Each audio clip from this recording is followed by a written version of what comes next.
Hello and welcome back to my channel. Today we are going to be talking about one of my absolute favorite topics, which is curriculum mapping.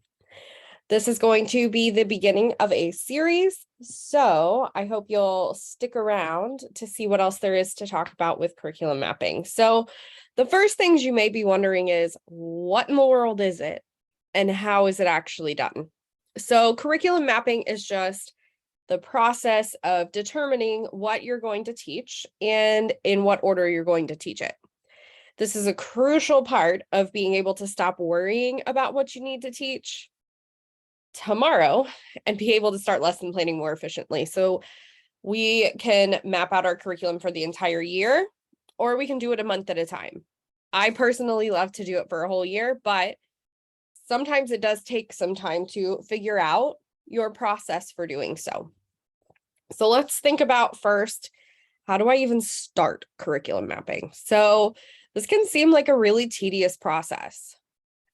And when it's done once, you're actually going to be able to go back and just make minor tweaks and adjustments from year to year after reflecting on the way the previous year went in terms of pacing and the order that you taught different concepts and things like that.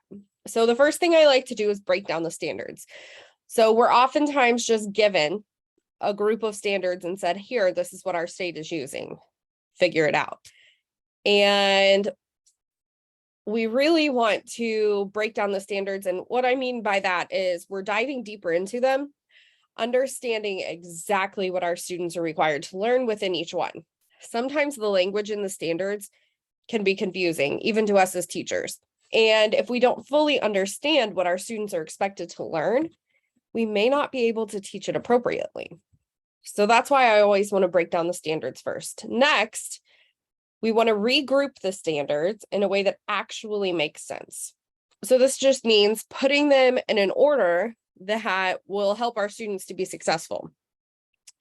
If the first standard listed in what you're given is to teach multiplication, but your students don't actually have a grasp on like place value, addition, or subtraction, they're ultimately not ready to start multiplication yet. So we need to think about what order the students will need to be able to have the most success in learning those standards, not just the order that they're written in the document. During this step, we also want to think about how long it's going to take to teach each standard. Some that go together may only take 1 or 2 lessons, but others could take 5 if we need to break them up into smaller chunks for our students to best understand what they're being taught. And then we want to go into determining what our assessments are going to be.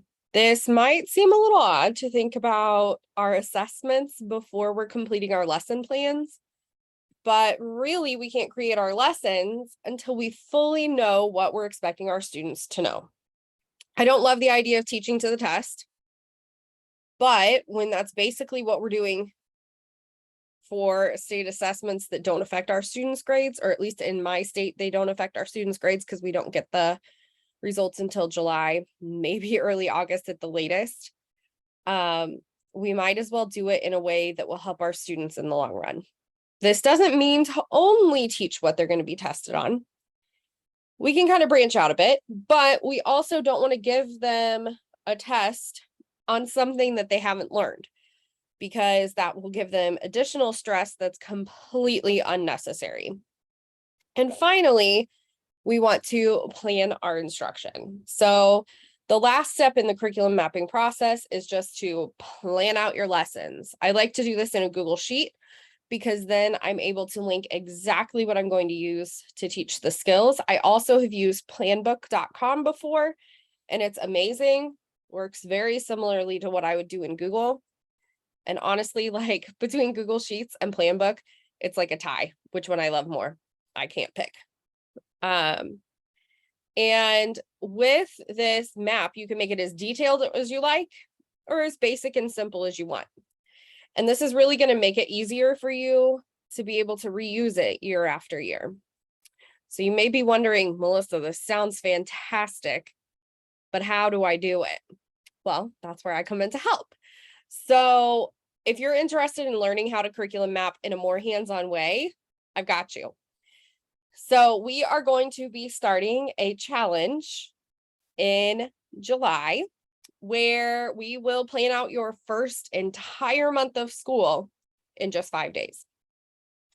I'm going to walk you through each of the steps individually. You'll be able to get your curriculum mapping done with somebody that's been in your shoes before, and I'll be there to help you every step of the way.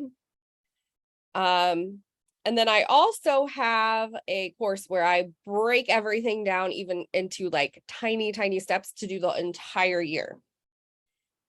But if you don't have time to do it yourself, talk to your principal and I can do it for you. I would love to be able to take a load off of your shoulders with everything that teachers are being asked of right now.